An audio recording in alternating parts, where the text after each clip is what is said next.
Hi everyone. So this next section is our last section of chapter 4. It's on isosceles triangles. So we learned a little bit about isosceles triangles in the first section when we learned how to classify triangles by their angles and their sides. So if you remember, we learned that isosceles triangles have two congruent sides. They also have two congruent angles, which we're going to talk more about today.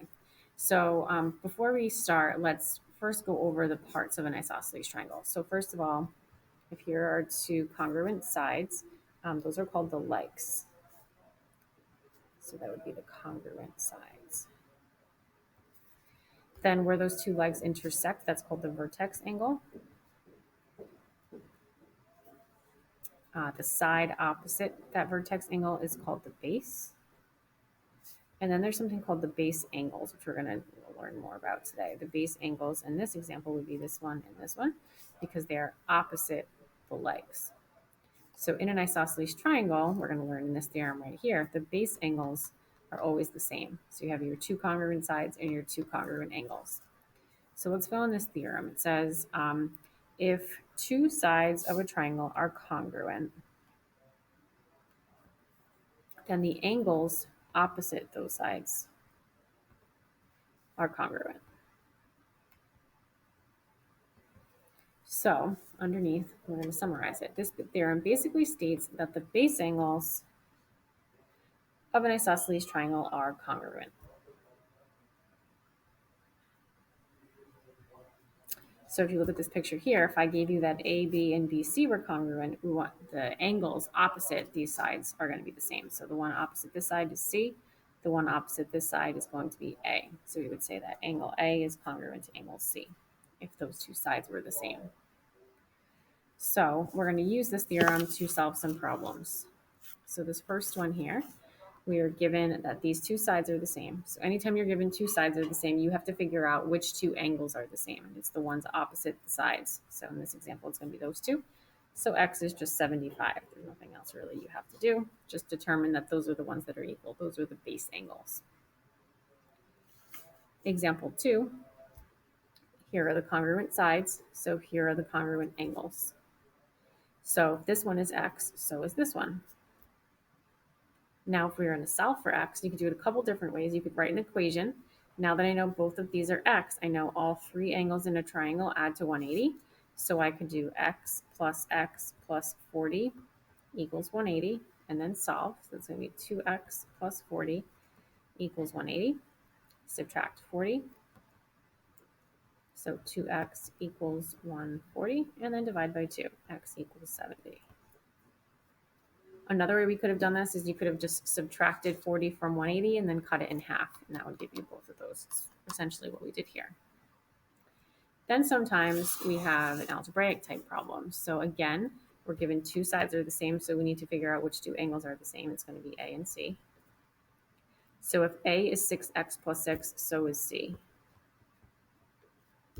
And so I have A is 6x plus 6, C is 6x plus 6, B is 2x.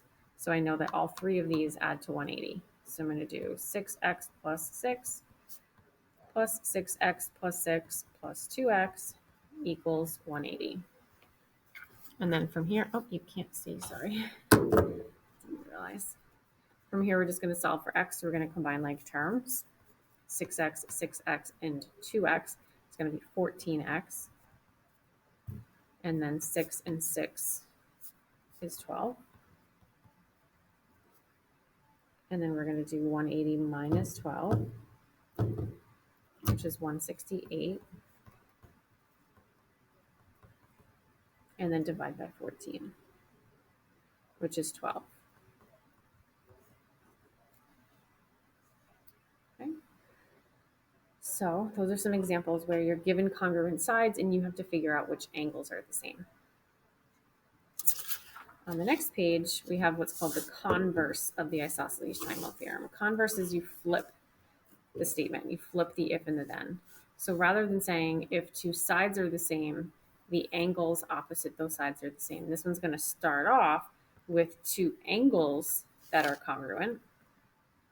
So if I gave you a triangle and I told you two angles are congruent, you could conclude that the sides opposite those angles are congruent. So it's just like the opposite. Now you're given congruent angles and you have to figure out which sides are the same. So if you look at this example, if I tell you that A and B are congruent, we have to figure out which sides are the same. So it's the sides opposite the angles. So it's going to be this one and that one. Those would be your legs. So it would be AC congruent to BC. So we're going to use this theorem to solve problems. So if you look at example 4, these two angles are the same. So then which two sides are the same? These two. So if this is 7, so is this. And that's it. Simple as that. Next one, if these two angles are the same, which two sides are the same? This one and this one. So these are equal. So what do we know about them? They're equal. So we set them equal to each other.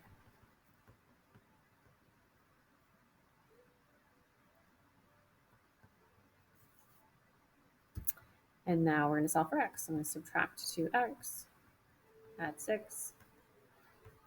So x is 12. So that's how you would solve a problem where you're given congruent angles and you need to figure out what you know about the sides. Okay, we have a few more examples down on the bottom. Here's example 1. So if you maybe want to try these and then come back and watch the solutions, that might be a good idea. So for this one, these two sides are the same. So that means these two angles are the same. So the one's opposite. So now to find x, we're going to add 54 and 54, which is 108, and then do 180 minus 108 to get 72. Because remember, the three angles in a triangle add to 180. Number 2 over here, we have another isosceles triangle. Two angles are the same. So that means these two sides are the same. So x would just be 6. Next one, we're given two sides that are the same. So we have to figure out which two angles are the same. It's going to be this one and this one. So if that one's x, so is that one. So now we have to solve for x. X plus 3x equals 180. So that's going to be 3, 4, 5x equals 180. And then we're going to just divide 180 by 5, which is 36. And last one, we're given two angles are the same. So we have to figure out which two sides are the same. So these two are the same. So set them equal to each other. And then solve. So I'm going to bring the 3x over here. So that's negative 13 equals negative 1x. So x is positive 13. So that's the basic gist of it. Some of the problems that you have to do on the practice are a little bit trickier. So I'm just going to quickly go over a couple of these, not completely, but kind of get you started on a few of them. Actually, I just realized some of them are the same as the notes, so we'll figure that out. So something like number 8 is a little more multi-step. So for number 8, we're given that this angle is 148. Do we see how these two form a linear pair? Remember, linear pairs add to 180. So if I do 180 minus 148, I get 32. These are the same. This is an isosceles triangle, which you actually kind of don't need because we weren't asked to find either of these. We're asked to find this. So then from there, do we see how these two make a right angle? So we could do 90 minus 32, which is 58.